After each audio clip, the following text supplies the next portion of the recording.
New Hope TV, your encounter with God. I've been talking about the human gates. और देखिए मैं मानवीय फाटकों के बारे में चर्चा करता And आ रहा today हूं। for a short time I want to talk to you about another human gate. और देखिए आज छोटे समय के इस अंतराल में मैं चर्चा करने जा रहा हूं एक मानवीय फाटक के बारे में। I spoke about the eye gate. देखिए मैंने चर्चा की आंख के फाटक के I बारे में, spoke about the ear gate. उसके बाद मैंने कान के फाटक के बारे में I चर्चा spoke की, about the hand gate. और मैं हाथों का जो फाटक होता है And उसके बारे में today चर्चा I की। want to talk to you about the mouth gate. और आज मैं चर्चा करने जा रहा हूं आप सभी लोगों से मुंह का जो फाटक है इसके बारे में। Let's go to the book of Proverbs chapter 18 and verse 21. और आइए बाइबल में निकालेंगे इस समय नीति वचन का 18वां अध्याय उसका 21वां वचन। Death and life are in the power of the tongue. वचन में ऐसा लिखा है जबान के बस में मृत्यु और जीवन दोनों होते हैं, And those who love it will eat its fruit. और जो उसे ठीक तरीके से काम में लाएंगे वो उसका फल पाएंगे। You see, your mouth, आप देखते हैं आपका मुंह was not just given for you to eat. आपका मुंह सिर्फ आपको खाने के लिए नहीं दिया गया है। Yeah, this is an important gate, people of God. और परमेश्वर के लोगों देखिए एक बहुत ही अहम फाटक है। It's not just to feed your stomach, but you see, this mouth dictates life and death in your life, the life of those around you, and for generations to come. आपका मुंह सिर्फ आपको खाने के लिए नहीं दिया गया है, लेकिन देखिए यही जो है जीवन की परिभाषा को आपके लिए, आपके प्रिय जनों के लिए और वे लोग जो आने वाले उन सब के लिए तय करता है। I don't know why I'm saying this. और पता नहीं क्यों ये मैं कह रहा You हूं। know, if you see darkness, death, and gloominess around you, God has given us the power to change that by speaking. और देखिए अगर आप अपने आसपास अंधकार को, मायूसी को या फिर मौत को देखते हैं तो देखिए परमेश्वर ने आपको सामर्थ्य दे रखा है कि उन हालातों का बदल के रख दे। That's how we did it. इसी तरीके से हमने किया If है। you read Genesis 1, अगर आप पढ़ेंगे उत्पत्ति के पहले अध्याय में, there was hopelessness everywhere. हर जगह पर लाचारी और आशाहीनता What फैली हुई did थी। God do? फिर परमेश्वर ने क्या किया? He used this gate. उसने इस फाटक का इस्तेमाल The किया। first gate that was used in the word of God was the mouth gate. सबसे पहला फाटक जिसका इस्तेमाल परमेश्वर की वचन में किया गया था वह था मुंह का फाटक। Hallelujah. हालेलुया। God spoke. परमेश्वर ने बोला That's what you need to do. और यही तो आपको करने की You जरूरत need है। to speak the right things. आपको सही चीजें बोलने की जरूरत है। Somebody say, I receive this right now. कोई तो कहे मैं इसे ग्रहण करता हूं If इस you are वक्त। sick, अगर आप बीमार हैं lay hand on that part उस हिस्से पर अपना हाथ रखें and say, the life of Jesus is flowing through my body. और बोलिए यीशु का जीवन मेरे शरीर के जरिए बह रहा है। Keep saying that. बोलते रहें And I'll tell you, और मैं कहता हूं आपसे that situation will change. वो हालात बदल जाएंगे। Say, in the name of चलिए Jesus, बोले यीशु के the नाम life of God is flowing through my body. परमेश्वर का जीवन मेरे शरीर में बह रहा है। I decree and declare, मैं आदेश देता हूं, ऐलान it करता हूं, will change. यकीनन ये बदल जाएगा। That's how the mouth gate इसी works. तरीके से मुंह का फाटक काम करता Death है। and life are in the power of the tongue. और मौत और जीवन दोनों जबान के वश में। We decree and declare हम आदेश देते हैं, ऐलान करते हैं that this coronavirus will not stand. It will be broken down. It will be consumed by the fire of the Lord. Keep saying this, church. Keep saying this. It will happen. आदेश देते हुए हम ऐलान करते हैं Yes. कि ये corona virus जो है स्थिर नहीं रहेगा, परमेश्वर की आग इसे निगल जाएगी। चलिए बोलते रहे कलीसिया, और यकीनन ऐसा हो जाएगा। You know, many people are saying, oh, this coronavirus it's going to come. This is going to happen. That is going to happen. What are they doing it? They are speaking death. What we need to do is we need to speak life. और देखिए बहुत सारे डर के मारे ऐसा कह रहे हैं, ओ ये Yes. कोरोना वायरस वापस से अपना प्रकोप फैलाने आ रहा है, वापस से ही आ रहा है। देखिए दरअसल वो क्या कर रहे हैं, वो मौत को बोल रहे हैं, लेकिन इसके बदले में हमें जीवन बोलना है। It's not time to accuse this one and that one. और ये समय नहीं कि आप इस पर या उस पर आरोप लगाएं, It's time to speak life. ये समय है कि आप जीवन को बोलें। Everywhere there is death. You don't speak death, you speak life. हर कहीं मौत फैला हुआ है, लेकिन आपको मौत नहीं बोलना है, आपको जीवन बोलना I want है। to talk to the doctors, the nurses, and paramedical staff right in the place when people are dying. Keep speaking. God will use you as a prophet. God will use you as a prophetic minister of the gospel. If you're receiving this, say yes, amen. You should say, all the people in this hospital are healed. All the people in this hospital will walk out glorifying Jesus. Speak like that. और जो doctor Speak देख like रहे हैं, that. जो nurse देख रहे हैं, जो Yes. स्वास्थ्य कर्मी देख रहे हैं, आपसे Glory कहना to चाहते हैं God. कि आप जीवन की पाका बातें से बोलें। तेरे बसे जहां पर तेरे हर बा- कोई बीमार पड़ा हुआ है, जहां पर आप सेवा करते हैं, वहां पर बोलिए कि यहां पर परमेश्वर की चंगाई काम कर रही है। ये सभी मरीज जो यहां पर है, सब परमेश्वर की महिमा के लिए चंगे होकर अपने घर को जाएंगे। आप जीवन की बातें बोलें, ऐसी बातें बोलें। Do you know peace in your life comes through when you speak the right words? आप जानते हैं आपकी जिंदगी में शांति जो आती है, ये जुड़ी हुई है जब आप सही बातें बोलते हैं। Yes. जी हाँ, Mouth gate. मुंह का फाटक Very, very powerful. बहुत ही बेहतरीन शक्ति सामर्थ्यशाली। Somebody say hallelujah. कोई तो कहे hallelujah. So spiritually speaking, the mouth gate is like a gate which God uses to create things. तो अगर वास्तविकता में कहें तो मुंह का फाटक वो फाटक है जिसका इस्तेमाल परमेश्वर करता है चीजों को रचने के लिए और बनाने के लिए। You know, the scripture says, let the redeemed of the Lord say so. और देखिए वचन में ऐसा लिखा हुआ है, यहोवा के छुड़ाए हुए ऐसा ही कहें। You see, the redeemed, the people who believe in Jesus Christ as their Lord and Savior, they are to use this mouth gate very powerfully and very judiciously. यहोवा के छुड़ाए हुए वे लोग होते हैं जिन्होंने यीशु मसीह को अपना प्रभु और उद्धारकर्ता ग्रहण किया है। उन्हें इस मुंह के फाटक को बड़े अच्छे से सही तरीके से इस्तेमाल करने की जरूरत है। You will bring into line, when your mouth is in line with the word of God, you can bring things into existence. You can bring into existence things by speaking in line with the word of God. और देखिए जब आपकी बोलचाल जो होती है, जब आपके शब्द परमेश्वर के वचन से मेल खाते हैं, तो जो देखिए चीजें जो होती है ना, वे आपके अस्तित्व में आप लेकर आ सकते हैं। Let's say for example, you are trusting God for a life partner. मान लीजिए उदाहरण के रूप में कहना चाहते हैं कि अगर आप जीवन साथी के लिए प्रभु पे भरोसा कर रहे So हैं, you should say something that is in line with the word of God. Use your mouth. Say, in the name of Jesus, I will have a godly, loving life partner. In Jesus' name, my marriage will bring glory to the Lord. You see, it's in the word. So you are speaking it out. It will happen in Jesus' name. अगर आप जीवन साथी के लिए परमेश्वर पे भरोसा कर रहे हैं, तो आपको अपना मुंह खोल के बोलना चाहिए कि मैं परमेश्वर का भय मानने वाला, भय मानने वाली, एक प्रेमी और प्यार करने वाली ऐसे जीवन साथी को मैं परमेश्वर से ग्रहण करने जा रहा हूं, ग्रहण करने जा रही हूं, और यकीनन ऐसा ही आपके साथ होगा। You are under loans and debts. You should say, in the name of Jesus, I will be loan free. I will be debt free.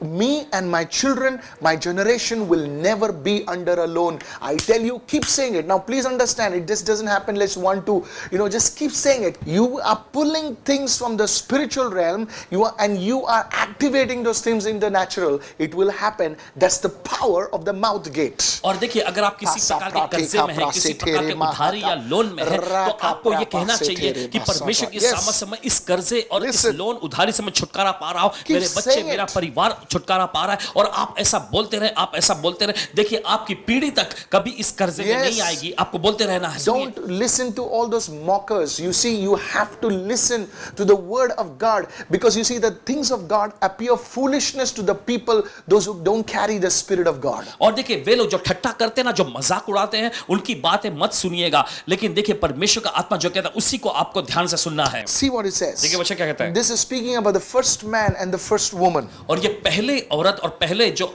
आदमी के बारे में बताया गया है। So when the woman saw that the tree was good for food, that it was pleasant to the eyes, and a tree desirable to make wise, she took of its fruit and ate. देखिए वचन ऐसा कहता है, अतः जब स्त्री ने देखा कि उस वृक्ष का फल खाने के लिए अच्छा है और देखने में मन भावना है और बुद्धि देने के लिए चाहने योग्य भी है, तब उसने उसमें से तोड़कर खाया।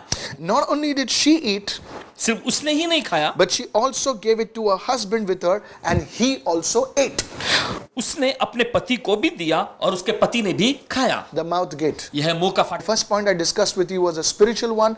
Then I'm talking to you about the natural mouth gate. पहले हमने जो How the आत्मिक spiritual तौर use पर and the physical use. Okay. आत्मिक तौर पर इसको चर्चा की है। अभी ये देखिए स्वाभाविक तौर पे आपके सामने पेश कर रहे हैं कि कैसे ये मेल खाता है। You see, आप देखते हैं the things that you eat and drink also are important. जो चीजें आप खाते और पीते हैं ये भी बहुत अहमियत रखते हैं। You see, what our ancestors, what our great ancestors, what they ate made the whole world go into a problem.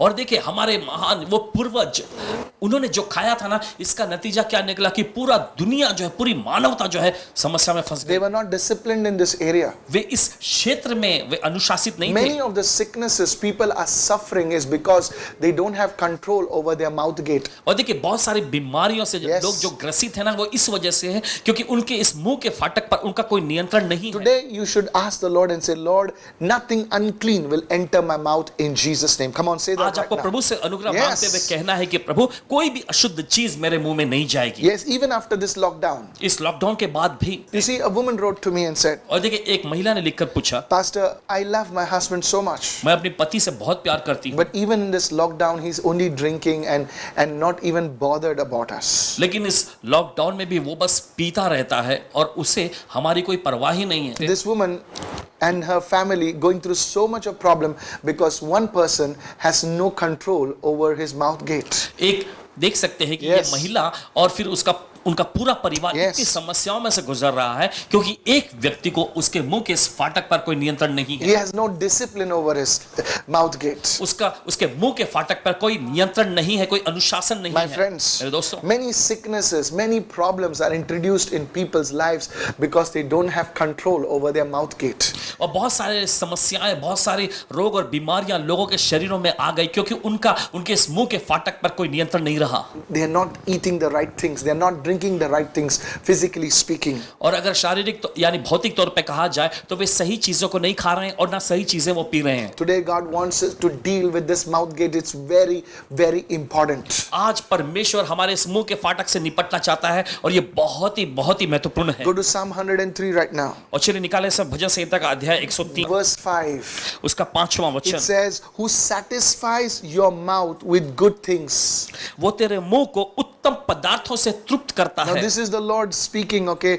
Who satisfies our mouth with good things. Our mouth gate satisfy our mouth with good things. Why? So that our youth is renewed like the eagle. Our youth, our strength, our vitality is renewed like the eagle. It all depends on the mouth gate. Death and life are in the power of the tongue. और देखिए यहाँ पे लिखा है वही Receive तो it. यानी प्रभु ही तुम्हारे मुंह को उत्तम पदार्थों से तृप्त करता है। क्यों ऐसा करता है? जिससे तेरी जवानी उकाब के समान नहीं हो जाती है। देखिए यहाँ पे लिखा है हमारी जवानी, हमारी ताकत, हमारी मर्दानगी में एक नया रौनक आएगा। देखिए Open your mouth and say loud, lift your hands and say, the Lord will satisfy my mouth with good things. Say that अपने again. हाथ उठा अपना मुंह खोल के Yes, बोलेंगे yes. प्रभु मेरे मुंह को अच्छे उत्तम पदार्थों से तृप्त करेगा। Many sicknesses are going to leave your body today in Jesus' name. बहुत सारी बीमारियां आपके शरीर से निकल जाएंगी आज। The Bible says in Matthew 12:34 और देखिए बाइबल कहती है मत्ती के 12वें अध्याय उसके 34वें वचन में, that out of the abundance of the heart the mouth speaks. और वचन में ऐसा यीशु मसीह ने कहा कि हमारे हृदय की अधिकाई से हमारा मुंह बोलता है। Out of the abundance of the heart, the human spirit,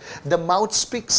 हृदय की अधिकाई यानी मानवीय आत्मा यहाँ पर हृदय की अधिकाई से मुंह बोलता है। When the Bible says heart, it does not say the pumping heart, okay? और देखिए जब बाइबल हमारा हृदय कहता है ना, इसका मतलब ये धड़कने वाला हृदय नहीं है। How do we keep control over our mouth? Sometimes you see, church, you see what you allow to enter through your eyes and through your ears, that gets embedded in your spirit. और देखिए क्या होता है कि जो चीज को आप अपनी आंखों से और अपने कानों के इस फाटक से अंदर आने की जो इजाजत देते हैं तो वो आपकी आत्मा पर छप जाता है। See, what enters your mouth does not enter your spirit, it goes out. But what enters through your eyes and through your ears, it goes into your spirit, and those are the things that you will speak. और देखिए जो आपके मुंह में जाता है वो आपकी आत्मा में नहीं जाता, निकल जाता है। लेकिन जो चीजें आपकी आंखों के फाटक और ये कानों के फाटक से आपके अंदर आपकी आत्मा में जाती हैं, वे चीजें वहीं पर बनी रहती हैं, उसकी छवि बन जाती है। That's why we need to often meditate on the word more and more if we want to change certain things. You know, the Lord has been teaching me these days, and you know, please, I want to share this with you, that when you program your spirit with the word, when you speak, it will carry more power. You know, you will also move in the prophetic, in the healing and deliverance gifts. और इसी वजह से कि पासवान जी को प्रभु सिखा रहे हैं कि इसलिए वचन पर ज्यादा मनन करना है, क्योंकि जितना ज्यादा आप मनन करते जाते हैं वो चीजें आपके अंदर सम्मति जाती है। इसी तरीके से भविष्यवाणी का कार्य भी होता है। Is how you carry the power of the Holy और Spirit. इसी तरीके से आप पवित्र आत्मा की सामर्थ को लिए चलते हैं। Psalm 141 verse 3 says, देखिए भजन संहिता का अध्याय 141 का 3रा वचन, see what it says. देखिए वचन क्या कहता है? Set a guard, O Lord, over my mouth. Keep watch over the door of my lips. और देखिए ऐसा कहा गया है, हे प्रभु मेरे मुख पर पहरा बैठा और मेरे होठों के द्वार की रखवाली कर। Wow. बहुत बढ़िया, What a beautiful prayer. कितनी खूबसूरत प्रार्थना है ये। This is a very powerful prayer to pray every day early in the morning. ये बहुत ही सामर्थ्यशाली प्रार्थना है कि दिन के तड़के सुबह हम प्रार्थना करें, As if the Lord will keep an angel to hold our mouths. और ऐसे कि परमेश्वर अपने स्वर्गदूतों को नियुक्त करेगा कि हमारे मुंह की वो पहरेदारी करें, And you will have victories after victories in the name of Jesus. और आपको एक विजय पर दूसरी विजय मिलती जाएगी यीशु के नाम में। Somebody lift your hand and shout a hallelujah.